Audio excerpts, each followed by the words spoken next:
Hey guys, so I've been asked to do a quick screencast of how to get to your results in the AP Classroom, so I wanted to show you how. So I'm in the AP Classroom right now. Once you're in, you're going to go up to the Assessments tab.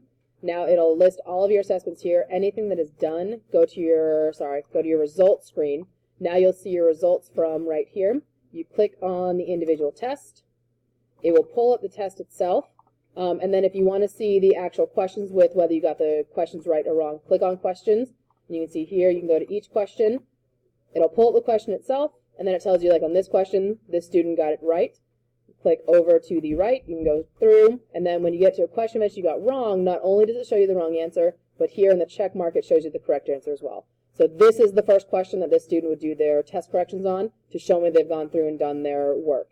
Again, you're obviously given the correct answer, but you need to explain why it's the correct answer, and you would do so for all questions. Only the ones that you got wrong. Anything got right, no problem. Hope that answers your questions. Let me know if you need anything else.